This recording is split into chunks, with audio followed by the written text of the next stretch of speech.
So the chances are pretty high that if you've stumbled onto my channel, which is all about confidence and life advice for average men, that you might have a problem with people criticizing you. You might have problems with dealing with criticism. Because realistically, deep down, no one likes criticism, no matter how many people say, oh yes, I love feedback, or I love to be criticized.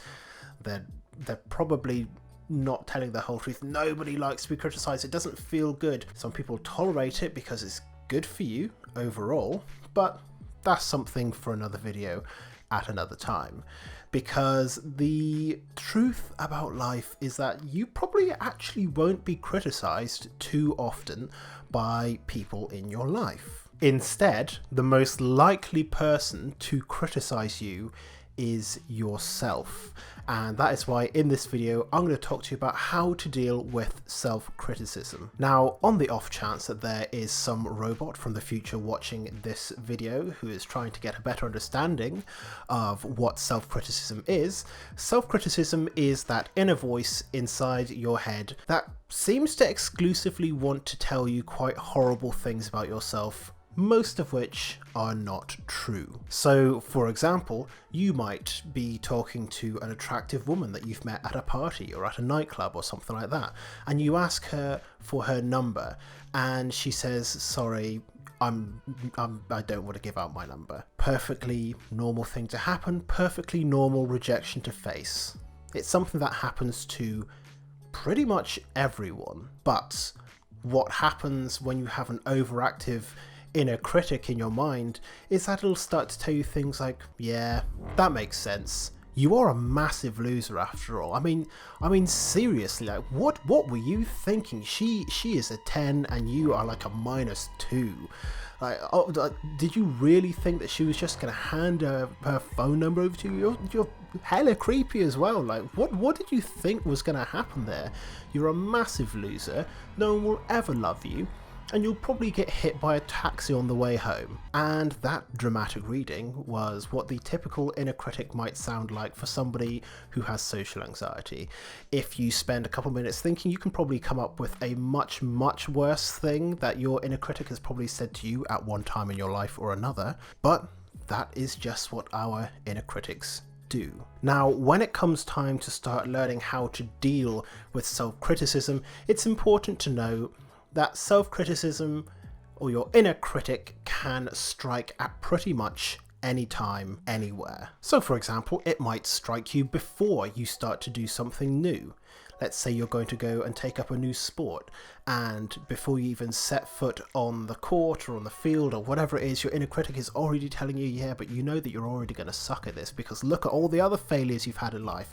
You sucked at football, you sucked at rugby, you sucked at American football, you sucked at tennis, like all these things. Like, do you remember that one time in PE, like 12 years ago when you were like 8?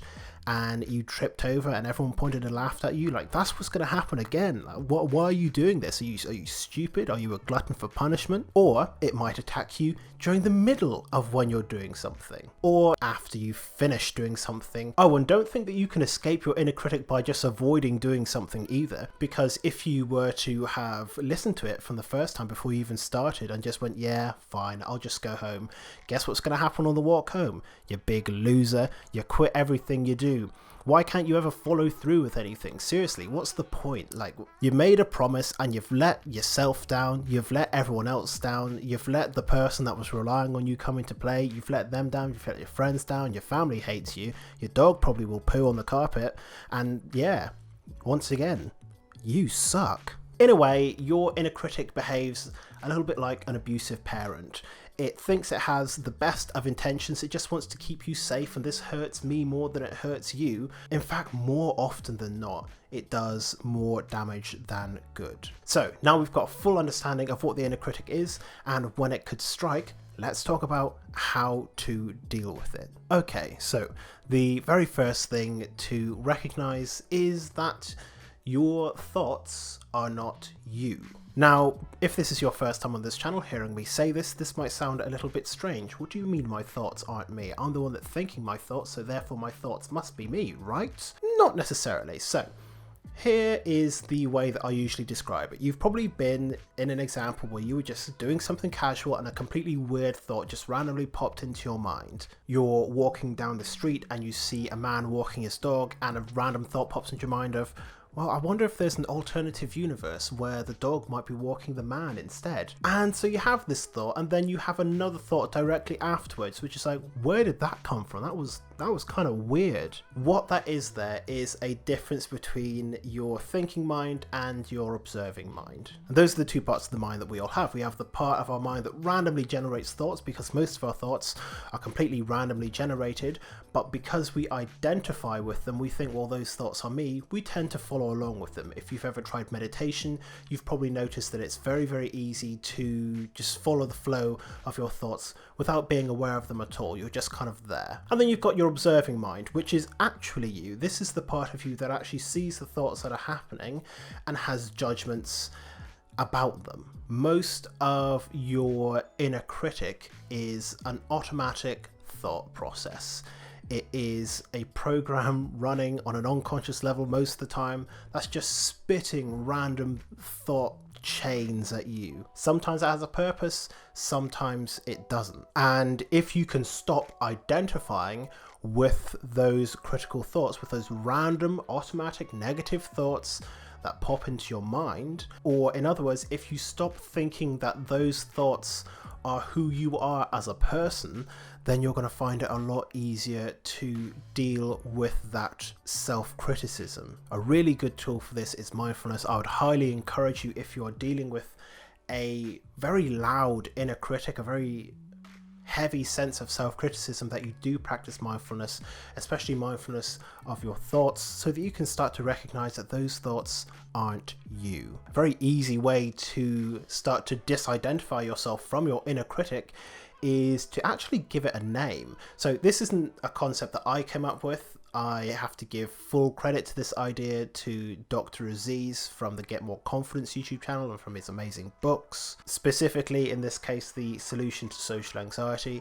And in that book, he recommends giving your inner critic a name because it starts to differentiate it away from you. So, for example, my inner critic is called the cleric, because in my mind, this inner critic that pops out and says all these horrible things about me, because yes, no matter how confident you are, no matter how much you work on it, no matter how much you overcome your social anxiety, your inner critic never really leaves. You just learn better ways to deal with it. In fact, that's the same way with social anxiety in general.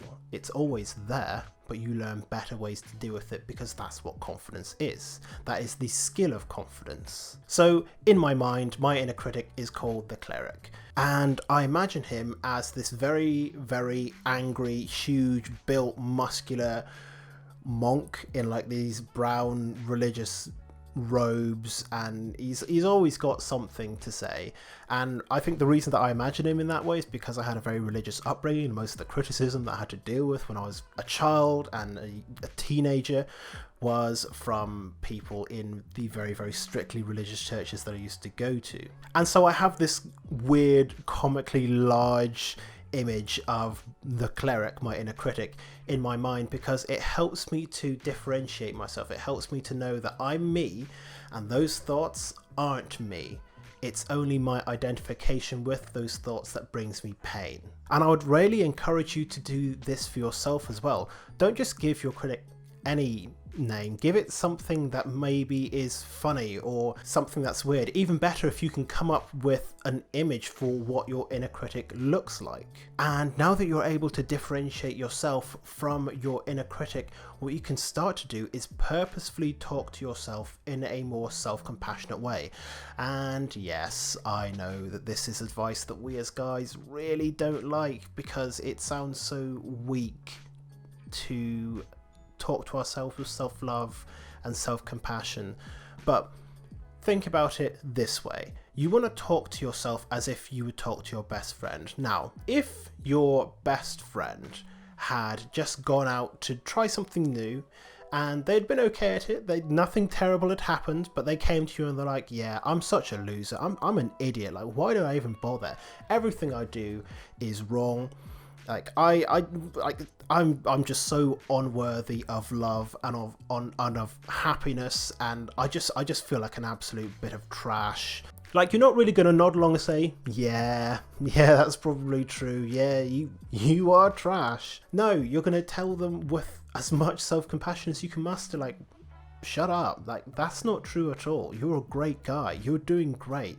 You tried something new. Maybe you weren't the best at it, but at least you tried, because that's a hell of a lot more than a lot of people would have done. So, you know, bring your chin back up, dude. Things are gonna be absolutely fine. You know what? You did great. And I'm proud of you. And of course that can feel uncomfortable to say to yourself, because we're not used to having these kinds of conversations with ourselves. But I can assure you that when you start to treat yourself with more compassion and with more love, that inner critic will start to die down, and you will start to regain control of your thoughts, and you will be able to distinguish yourself from those criticisms. And with that, you'll be able to try new things and meet new people and not worry so much about what people think about you. And you won't be so scared of rejection and criticism, because you know that you can handle it. Because if you can handle criticism from your inner critic, which is the most critical a person will ever be about you, then you can handle criticism from anyone, even Gordon Ramsay himself. So, I hope you have found this video useful today. If you have done, of course, make sure to leave a like on the video. Let me know your thoughts and questions in the comment section down below.